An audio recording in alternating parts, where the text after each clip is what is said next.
Well, good morning, everybody. Welcome to Wake Up Web3. Just with JC today. Reptar is still feeling a little under the weather. If you guys have been watching the shows or been in game night or the Discord, you know he's been kind of fighting, just not feeling really well. So you just get me this morning, so I will make it quick. I know it's a lot more fun when you get both of us going back and forth. So we'll get it. Morning, Mr. Gray. We'll get this news for you, and we'll get you on your way. Giro's here, our favorite Canadian. Glad you're here, Giro. Hope you're safe this morning. I know you're traveling. So drop us some comments in there, Giro. Keep our chat moving. Everybody loves to hear from you. If you're joining us live, welcome. Good morning. Hope you're having a good Friday. Hope your week was okay. Hope your weekend looks excellent. And we'll go ahead and get into some news and see what's going on as we start out with the bubbles. Bubbles, bubbles, my bubbles. Here you go. So, yeah. Kind of a little, pullback. It looks like the hourly stuff is moving back green. It's just fluctuating right here in this little narrow band. Not a big deal. What's H bar doing today? I need my H bar to go to $70. That'd be great. 24. Okay, not big deal. I think H bar's all time high is around 50 cents. So, we'll get there. That's a long-term play for me, given who all is involved in that. We've talked about the governing council and the big boys, Lockheed, Google, NVIDIA. Go back and watch any of our videos where we talk about HBAR. We usually pull up the chart of their governing council. So you'll see those if you look at that. IMX doing well. This is just on the hourly. On the daily, things are still down. IMX looking good. We do need to... Giro, we need to look into that. We talked about it in the chat, but IMX, maybe making some moves. There for a while, they were a layer 2 chain. They still are a layer 2 chain on Ethereum. Gasless transactions. Immutable X is what that stands for. We were particularly bullish on them a while ago because they were the layer 2 that Illuvium was using. And I'm not sure if Illuvium uses a Passport wallet now, and I'm not sure if that's on IMX or if that's a separate thing on ETH. But Immutable apparently is making some moves with some partnerships. Near is up. Aster. This is just on the daily. Obviously, this is what the weekly looks like. We did talk about NYX earlier. It's just down from a stupid run up. If you look at it here, it's up 1,000%. So that's a 10x. But on the week, it's down 20, 30%. So you're still up bigly if you got in on that. Pepe Maker, Binance. You can see near. That's the week. This is all week. Still doing pretty good. And it looks like things are turning around this morning as the stock market just turned on. And that's what I kind of want to talk about mainly today because we brought it up yesterday. Grayscale in the middle of the night, I guess the middle of the night, the afternoon. Yeah, IMX is not going anywhere. I agree. They weren't going anywhere good or bad in the last couple of years. So we'll see what they do. But we did talk about yesterday. If you watched the video yesterday, if not, go back and check it out. We do have some good info on the Grayscale digital large cap ETF fund that got approved last minute and kind of under the radar by the SEC. It goes live today. So it was approved Wednesday afternoon, like the end of the day. News kind of broke on it after hours, and we brought it up yesterday, and it launched today. It went live 9:30 a.m. on the New York Stock Exchange. If you're looking for information on just at Grayscale is the company's website. This is on their X page. 5 token ETF. So it's a bundle. It's the first of its kind. It's a bundle fund. Think of it like a mutual fund. But Bitcoin, Ethereum, Solana, XRP, and Cardano. 5 of the big top 10. If you take out stablecoins, or even if you don't, they're still in the top 10. But take out stablecoins because they're not really their value doesn't go up or down. Their market cap increases because they just print more of them, just like the US dollar. So let's see. There you go. 90% of crypto's market cap is in these 5. That's what they're saying. Yeah. So it's like a safe investment vehicle for people that are more familiar with traditional funds. You can go straight to Grayscale, especially if they're already managing part of your portfolio. But they are the first. They did get approval. They launched. What does that look like today? Do I have it up here? I do. So here is the current chart. They went live. You can see right here. They've been trading not as not as an ETF, but not as a spot ETF, but as a different product, and not on the stock exchange, and not on the New York Stock Exchange, but on a subset exchange. And I'm not well versed in that, so there is a history behind GDLC. It was under a different ticker, and like I said, think of it. I guess the way I think of it is something similar to, you have the stock exchange, but you also have like the penny stocks that are on a slightly different setup. This fund that Grayscale had, which has now been converted to this ETF, was traded on a different market under a different ticker. But it's gone live for the first time today. Not a huge volume, not a lot of movement yet, which is interesting. In comparison to, so let's see what there's a volume profile. Yeah, volume. You can see at the top there, 18.6 thousand in volume. I'm not sure if that's shares or if that's dollar value. I haven't used finance.yahoo before. You can see the price range is, let me move my stuff out of the way here for you. That's not what I wanted to do. Don't do that.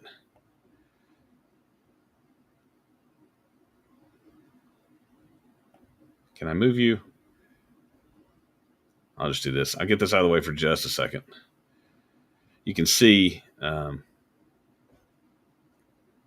back over here. Yeah. Get off my screen. You can see the price here. Oh, my bad. I just want to show you the price for a second. You see it's moving around here between 57 and 58. Nothing major. We'll move that back over. Here's your range here. Opened at 58, high 58.12. That was where it opened. It sold off a little bit, sold off $1 worth or whatever. Yeah, not a lot of movement, but it is live. This is a basket. Morning, Muna. Good to see you. Yeah, exactly, Mr. A. It does seem pretty quiet for all the adoption moves. I do find that interesting. I wonder if just because it's a Friday and there's other financial news going on, that maybe this is kind of flying under the radar. I also think that the fact that this just got approved on Wednesday and launched on Friday might have taken a few people by surprise, but we'll see. It's also possible people like me, I'm not going to buy Grayscale's digital large cap fund for $58 a share when I can spend $58 and get, what is that? Almost 20 XRP. Okay, I could just, but this is for people that are not crypto savvy and don't want to worry about keys. They just want to hold a little bit of everything. Cool, good for you. It's for those of us that are into the crypto space and want to hold the tokens. The fact that exists is the important news, not the price. The price is not going to bother us that much. All right, let me put this back up here so you can see. Maybe you don't want to see my face, but guess what? It's my show, so you're seeing my face. Let's see. So you can see here, this is the ticker GDLC. This is what I was talking about. It was traded on OTC, which is where the penny stocks are traded. It was a different, so you can read all this. I'm not going to read it to you. You can read. I assume you can read. If you're listening while you're driving and you're just playing this in the background, it's not that important. And then that we did that. Here's the. Okay, I think we've covered that. Let me see if this has changed. Yeah, 57% market dominance. What that means is the total market cap value. Stop. No one cares about your pop-ups. So the market cap dropped a little bit. Yesterday it was at 4.11. Now it's 4.06. We lost 50 billion in market cap. Nothing for a thing here, but you can see the market cap right here is 2.3 billion, and the total is 4 trillion, right? Sorry, 2.3 trillion and 4 trillion. What that means is Bitcoin makes up 57% of the total market cap. That's all that Bitcoin dominance means. I know they like to come up with fancy titles so someone can charge you for it, but yeah, that's all that means. still healthy in the fear and greed, just waiting to see. Still in the alt season. RSI dropped a little bit, and we're still in the middle. This is nothing. Nothing's going on. We're just kind of in this little chop. It's not very interesting, which is why there's just not a lot happening. It's not very interesting right now, which is why we're seeing plus 1.8, minus 3, plus 1.5, minus 1. It's just not interesting. The volatility is not here right now. Yeah, here we go. This is something I like. If you're new to crypto, you've never seen this before. This is cool. You can see this is starting from 2013. What is the month-to-month growth or decline of Bitcoin starting in 2013? Nice visual representation of the fact that the worst months, the months with the most, so that's 1, 2, 3, 4, 5, 6, 6 red, 1, 2, 3, 4, 5, 6, 7 red, 1, 2, 3, 4, 5, 6 red, 1, 2, 3, 4, 5, 6, 7, 8, 9. August is typically a red month for Bitcoin. Oh, look, what was it this year? That's right. September, what is that? 7, 1, 2, 3, 4, 5, 6, 7, 8. So 8, yeah. September's not much better. This is what it is. You can also notice, so the peak of the bull run of the 4-year cycle was here, right there. Go back 1, 2, 3, 4 there. 1, 2, 3, 4 there. It's almost like there's a pattern. Now, granted, it's only 3 patterns, but you can see October, even with 2021 being the peak, this is when we hit 69,000, almost 70,000 last time. This was the top.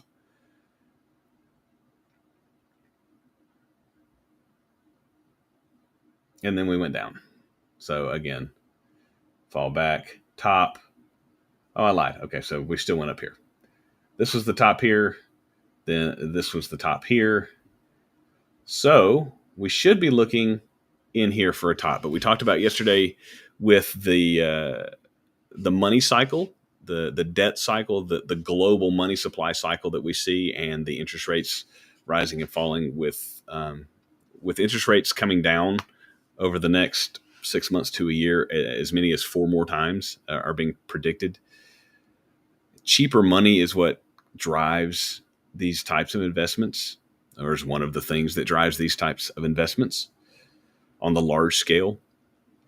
So we could see, instead of this being topping out right here for Bitcoin, we could see it moving into 2026. I think a lot of analysts are looking at that as the likely scenario. All my plan is to have target numbers between now and the end of the year. And if we hit those target numbers, I will pull some profits just so that I can reinvest them.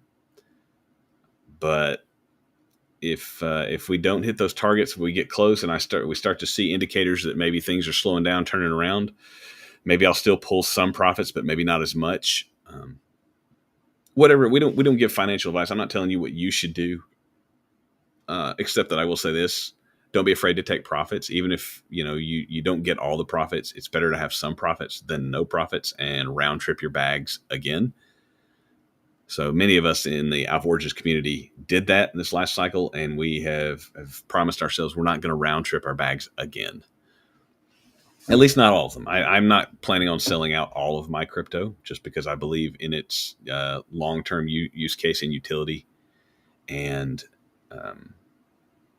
it will be just like a regular investment portfolio for me. I'll just buy the good stuff and hold it forever. We will Warren Buffett this thing. So this is, if you've never seen this chart, it is it's nice to have this in the back of your mind. Daily, weekly. No one cares about we'll check quarterlies, but I think we will. No, we won't, because this is an ex post. This is not the actual chart. All right. Want to move on to our favorite former SEC chairman, who's doing the only thing he can do, making rounds on news shows, because that's what they do. They do their cushy government job. They do what the people tell them to, and then they go out and get consulting gigs for millions of dollars. If you want to listen to this, this is on Paul Barron TV. I'm not going to play their clips. I just wanted to show it to you. He's back on, and they're giving him grief, as they should. The guy did more to harm cryptocurrency and therefore slow down, I think, the United States' involvement. Sorry, I'm just looking over at Giro. For the love of God, take some profits. He speaks from experience. But it's funny now. Gensler's back on. Let me flip over here. It says put aside Bitcoin, but most of the other tokens are not tied to any fundamental. Like, dude, shut up. This guy is a freaking clown. He made his academic career giving lectures on blockchain and Bitcoin, and even shilled some tokens in his lectures. If you want to go back there, you can find video footage of him shilling tokens during his lectures as a professor. I believe it was Harvard economics. Don't quote me on that. Fact check me on that, somebody. But yeah, he was an economics professor that had taught courses on blockchain. And then he becomes the chair of the SEC, and suddenly all blockchains are bad, except for the ones that meet with him privately. Let's see. Do I have that up here? No, not that one. Not that one. Not that one. This is all the news. Nope. Nope. All right. I didn't keep it. There was I should have kept it. I can't remember exactly what it said. I don't want to misquote it. But basically, it was about how Gary Gensler himself had multiple private meetings with Sam Bankman-Fried. And, how basically Sam Bankman-Fried, the guy who rugged everyone with FTX, literally Ponzi schemed everyone, was taking everyone's investments, running around in his T-shirt and sweatpants and a scooter like some, modern day millennial Moses, preaching to all the guys in suits and playing on his, PSP, I guess, or whatever, his Nintendo Switch while they're having board meetings. And the dude was literally just down in the Caribbean taking your money, and he and his family were buying themselves houses and pulling your money out and investing it into other tokens to farm the return and give you your money back eventually. But of course he never did, because everything collapsed because he was a fraud. And he was best friends with old Gary. Gary was consulting him on regulations and how to enforce things. And it's just, I can't despise Gary Gensler and his operations enough for what he did to the crypto space. Anyway, enough about that loser. Just a couple of other highlights here. This is something I wanted to mention in contrast to the Grayscale's ETF today. We'll see, because this is Rex Osprey is just an XRP ETF. It's not a basket. But in its so this is, when is this posted? I don't have a. So this was yesterday, 10 p.m. This is All in Crypto's analysis. Shout out All in Crypto. Go watch his stuff. If you didn't watch his video yesterday at 2:30, I highly recommend doing it. The guy knows what he's talking about. I get a lot of my news and information from him. So we don't ever want to poach other people's stuff without 100% giving them credit and saying, this is where we learn. So go learn from them. If you don't like me, go learn from this guy. But I wanted to point this out. $37.7 million trading volume during its first day, which was earlier this week. It's the biggest day one natural ETF volume of any ETF this year. Okay, big deal. We'll see today, after today's volume, how the Grayscale combo ETF does. I just wanted to point that out and give us a comparison point. So 37.7 million in trading volume in their first day. So let's watch what Grayscale does, and we'll talk about that next week. Then we've got, this is a nice, if you're new to crypto, I know charts are like, I don't know what this means. That's okay. Just start learning. I'm not a chart guy, but I can read. Like, I have to help my kids with their math homework, and they're learning how to read bar graphs and line graphs. And so it's a good reminder for me. This is how you read a chart. Yeah, exactly.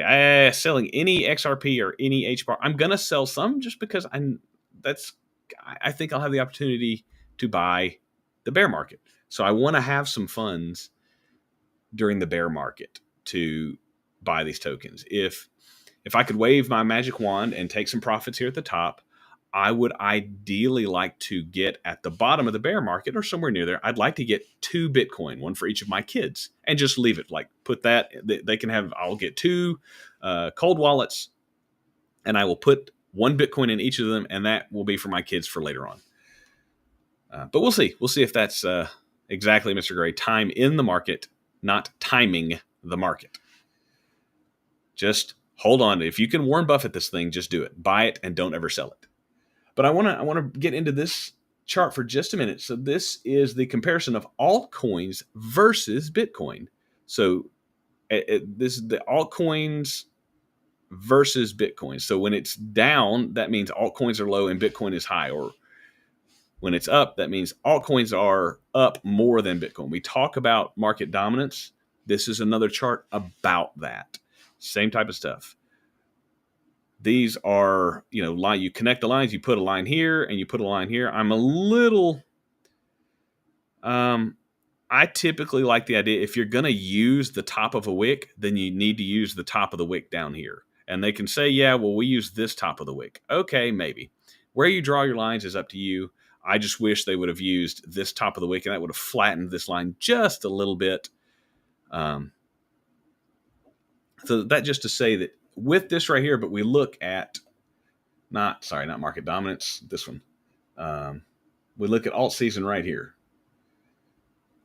So we're starting to get there. That's the 90-day. I wish I could zoom this out for a few years, but that's okay. So we're moving away from Bitcoin dominance and into alt season. I want you to just get comfortable looking at charts and understanding, okay, this is what this means. Couple of other news bits, and then we will get out of here. The SEC chairman, this is at, obviously you can see de politique, sorry, I don't speak French, so this is obviously at a conference in France. Yep. None of that matters. Here we go. What else have I got from Vivek? Vivek for real, whoever that is. Not that one. All right. Let's go to here, see what we've got here. This is interesting. Carl the Moon, big social media guy. He's got a lot of followers on X. Reptar and I will be doing a collab video here where we do very similar to some of our other videos where we have a tier list, but we're going to do it based on, what we think the multipliers are for this alt season, what we think they can max get to. Yeah, Mr. Gray, I agree. I start looking out at 5 years instead of year to year as the crypto market matures and we have longer time frames. You can then expand out to longer time frames, which is good for longer term trends. Obviously, you can trade the daily chart, you can trade the hourly chart, you can trade the minute chart. If you're a long-term hodler guy, 5-year charts. You're just you're projecting out, when I retire, what's this going to be worth? So this is we'll check back on this as well as we get towards the end of the market here. Is ETH going to 7x from here? That would be interesting. Solana 10x from here. Just so I don't have to switch off the screen. Let me pull up my chart on the phone here. So so I know what the prices are. So 7x for Ethereum would be a little less than right around, $30,000 per ETH. Solana, a 10x would be $2,400. XRP 10x from here would be $30. I think that's not impossible. ETH to 30,000. I think that might be a stretch. Doge 8x from here would be $2.40. MEE, I don't even know what that is. A 3x for Cardano puts them at $3. I don't know. We'll see. I think that might be low. A 25x for SWI would be almost $100. Casta, I don't know Casta. I've heard of Caspa and Casper, but not Casta. I think he put that one in just because it's one of his higher targets. 15x on a Pingu, 9x on Ton. Litecoin, people talk about Dino coins. I really only apply that to stuff like Litecoin and Bitcoin Cash, but they're still around, so maybe I don't know what I'm talking about. But we'll revisit these. We'll make our video, and we'll have a comparison with Mr. The Moon Carl, who, like I said, big crypto guy on X, has a lot of followers. This is his post at 9 a.m. this morning. So this is fresh stuff. Move over here. The House Financial Services Chairman says he's expecting the Clarity Act to be passed before 2025. That's great news. We want the legislation passed. I understand. I talk about the crypto tips guys, and I follow them on Patreon. They are so anti-regulation because that is against the spirit of Bitcoin, and I understand that. Maybe if we were able to set up an alternate economic system versus being tied into the current economic system, it wouldn't matter if we got governments regulating this stuff, because as we all know, all governments everywhere just want more power and more money and more control. So if they can allow us to make a little money, but then they can get on top of it and then add to their bags, that's what they're going to do. So that's coming through. Hopefully by the end of the year, great news. Yeah, that was me looking for more on the Grayscale. We already talked about that. And this is I can't not talk about Ripple. That's the cryptocurrency I think has the. This is just me personally. You do you, and I'm not saying XRP is the best crypto. I'm not saying other cryptos are worse. XRP is one I like just because I think I can kind of see and understand the vision for it and what they're trying to do, and they're making moves. And these were the guests at the Swell Conference 2025. The NASDAQ was represented, BNY Mellon, that's Bank of New York, Citibank, BlackRock, Fidelity, Franklin Templeton, JP Morgan Chase, one of the creators of the Fed, by the way. CME Group, kind of a big deal. Moody's, kind of a big deal. State Street, big deal. DBS. This is the guy. Is Ripple Swell? I can't remember if Ripple Swell just happened or if it's happening in the near future. When is Ripple Swell? Ooh, not Swell. Can't type. November. Okay, so it's coming up. These are your guests plus more coming up at the Ripple Swell Conference in 2025. Kind of a big deal. Plus, they have still 1,400 or more NDAs with large institutions and banks and financial institutions and other people. So they've got a blockchain. They've got a value token. They've got a value/utility token. They've got a stable coin. They have regulatory clarity from the SEC and a lawsuit that ended and stated exactly what they did and didn't do and exactly what is legal for them. So they have regulatory clarity already. They have partnerships with banks and large financial institutions. They bought an exchange. The name escapes me right off the top of my head. I should know that. I think they're putting together a giant that's going to do a lot of things in the upcoming crypto financial Web3 space. So they're one of my big picks in addition. So my biggest bags are XRP and HBAR. I do hold other things like Solana, Ethereum. I don't have any Cardano currently.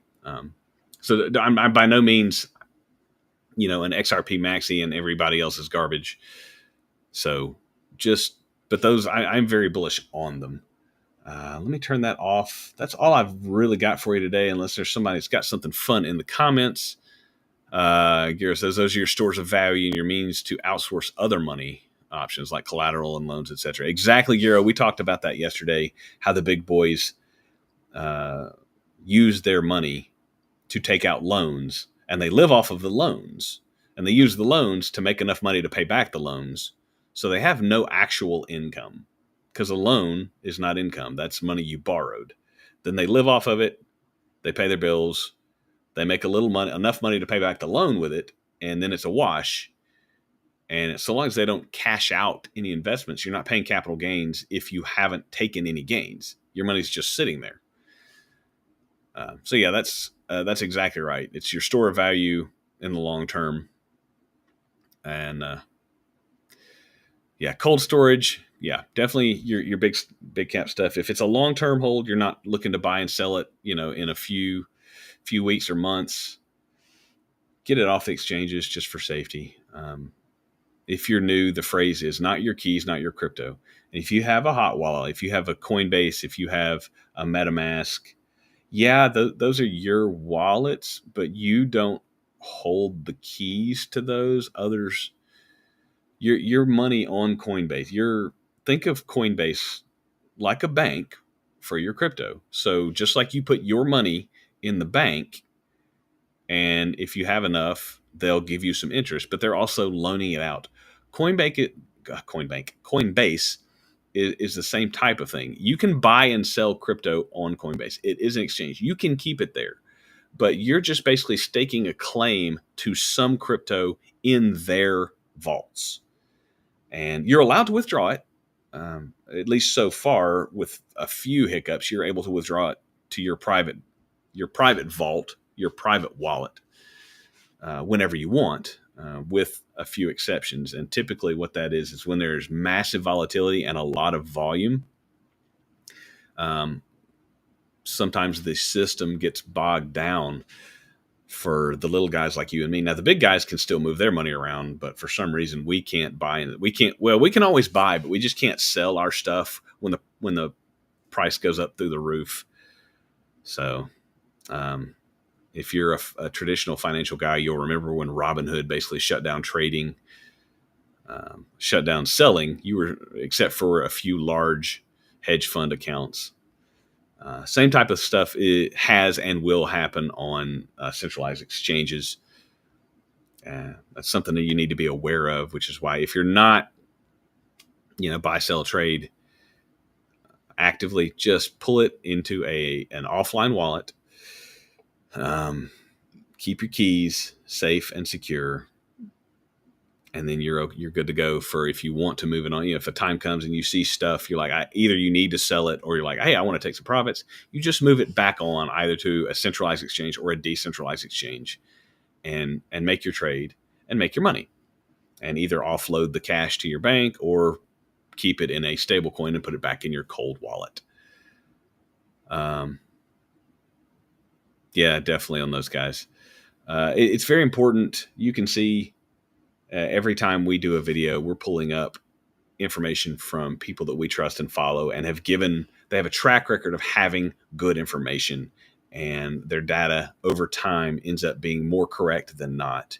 If you're following these people if you're trying to learn and you're following people on Crypto X, Crypto Twitter, any type of social media, even this channel, and if they're getting stuff wrong constantly and they're just hyping stuff and then they're dumping their bags on you like Alex Becker, just be aware of what's happening. I'm not saying don't follow them, except I am. But if you want to follow them for entertainment value, cool. Just don't. Make sure you're getting good information from people that are reliable and have given you good information in the past. All right. Yeah, so if you're with us live, thanks for being here. Giro, travel safely. Mr. Gray, Muna, thanks for being here. A couple other people watching live, thank you for being here. Give us all the algorithm stuff. Do the like, do the subscribe, the bells, notifications if you want to. That just puts the channel out there more for us. We've been growing great. We've been growing greatly. All right, bigly, huge, lots of growth. Some people say it's the most growth ever. It's not. We've been doing this for a little over a month and a half now. We do try and put out daily content as well as some fun videos in longer format. So thanks for being with us. Thanks for watching. Thanks for clicking all the stuff.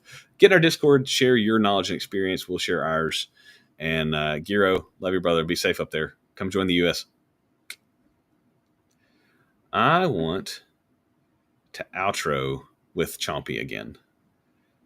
All right. Thanks, guys. Have a great weekend. We will see you next week, and hopefully Reptar will be feeling better.